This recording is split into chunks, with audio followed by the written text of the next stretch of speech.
Welcome back to the channel, everybody. In today's video, we are going to be talking all about how to choose a high-ticket dropshipping niche in 2024. Before I get into it, just want to ask you all to like, comment, subscribe, hit the notification bell. It helps my channel out. It's been really fun to watch it grow over the last couple of years. And check out my high-ticket dropshipping course in the description below. So let's talk about niches in 2024 for high-ticket dropshipping. If you've watched this channel for a while, you know my opinion on niches. I think it is by far the most important factor of high ticket drop shipping. Your niche is everything. And I know there are a lot of folks on YouTube that are in the high ticket space and in other spaces that'll basically say like, oh, you know, you can make this model work for anything. And while technically that's true, I guess, let's talk about the probability of success here. Really, in this day and age, you have to be a lot more selective with your niche and a lot more thoughtful with your niche and outside of the box than you would have had to be when I got started 4 years ago. You know, if I were to have gotten my start in, let's say, 2017, I could have chosen any high-ticket drop shipping product under the sun, from saunas to greenhouses to fitness equipment. These are all of the most common examples that people bring to me. They're like, hey, what do you think about this niche? And they'll be like, what do you think about saunas or cold plunges or steam showers? Or what do you think about this cool fitness equipment, like the bench presses, the lifting cages, the Bowflex cable stuff. And it's like, guys, listen to me. This is the most competitive space to be in. But, you know, 6 years ago, it really wasn't. You know, you could have thrown any store together that sold that stuff and run even Instagram ads back then and have been successful with it. But like all of e-commerce, people have caught on. And you know, one of the biggest ways to compete now is choosing a really good niche. And anyone that tells you otherwise, that your niche, you know, doesn't matter as much as I'm saying it does, I just, you know, really disagree with. So let's talk about, you know, what to consider when choosing a high ticket dropshipping niche. I think there are certain principles that won't change as far as how I view this over the course of time. The first one being the price point. In high ticket, the term high ticket suggests it's an expensive product. And expensive might mean a different thing depending on who you ask. But if you ask me, I think the sweet spot is from $1,000 to $5,000. And, you know, this is assuming that the way that you're going to approach the business model is through search engine advertising, either through Bing or through Google. And the reason I love this type of marketing is because it's intent-based. You know, you're showing up to people that are specifically searching for these products. And that's why I like it. But the reality is it comes with a cost. It comes with a cost per click, and it comes with an overall daily and monthly budget. So when you're taking those into consideration, you know, the more expensive the product, the more expensive the click. And so you have to make sure that the price point and the profit margins actually make sense for you to be advertising them. So let's call it an even $2,500, you know, average price point. I think that's great to aim for. Then it comes down to, how do I even begin to conceptualize a product type to go with for high ticket drop shipping? And again, all of people to this day still coming up to me all the time in my mentorship calls, and they're like, what do you think about wine coolers?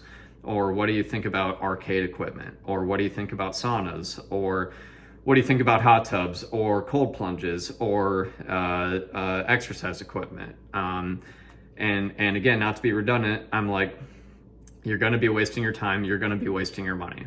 And so the way that I think about niches, A, is yes, the price point. B, how peculiar is it? These things are not peculiar anymore. Again, back in 2018, they might have been, and they were.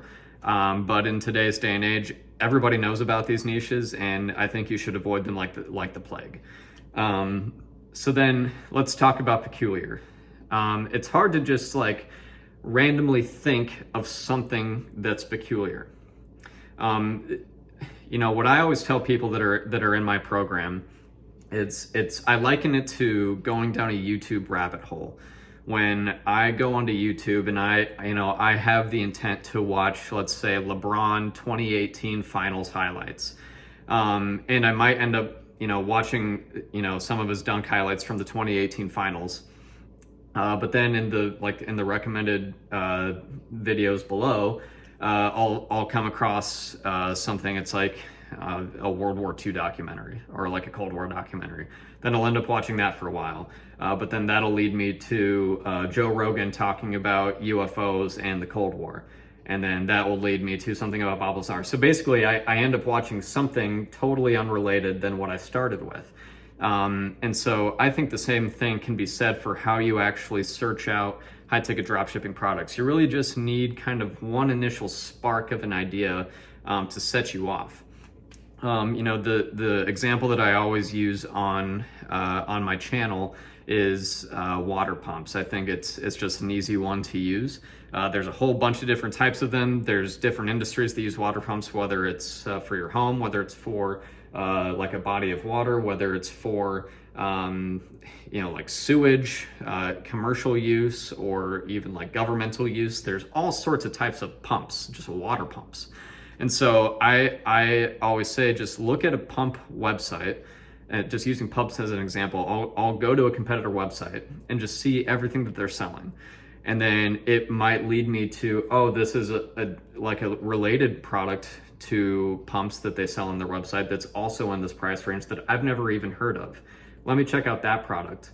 And then I'll search that product on YouTube or on Google, and I'll see what other people or what other companies are selling that product. And then I'll see what else they sell in addition to that product. And that will lead me down a whole new rabbit hole. So it's easier said than done. If it was easy, everybody would be successful with their niche selection. But that's just how I've always found the easiest way to go about it, is just having an initial spark of an idea and then just going down the rabbit holes of different websites and just seeing everything that they carry. And I promise you will come across products that you've never heard of before, that are expensive, that fit the profile that you're looking for. The last kind of element of niche selection is kind of the lifestyle versus the need-based. And as my e-commerce career has evolved over time, if you've watched the channel before, you know that I lean much more into need-driven products now versus lifestyle.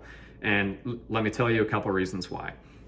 So when I say lifestyle niches, I'm talking about like luxury bathtubs or chandeliers, or even in this type of case, like the saunas or the fitness equipment. Stuff that you're getting for your home that you either want to look nice, or it's not really based on a need, it's more based on a want. And I'm not saying you can't, I'm not saying there aren't niches out there where you can be very competitive with this. The reason that I don't like these types of products as much as I do need driven is because there's an element of subjectivity to it that you have to overcome as a seller.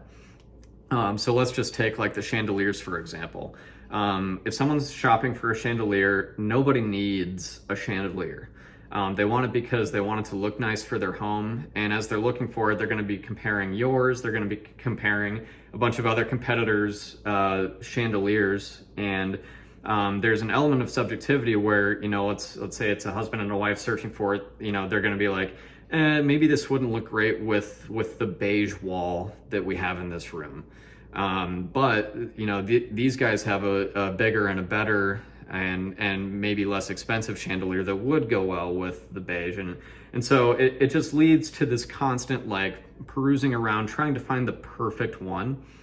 Whereas with a need-based product like a water pump, let's say a plumber is buying, I don't even know if pumps or if plumbers use water pumps. Let's just say a business needs a water pump to pump water for some reason.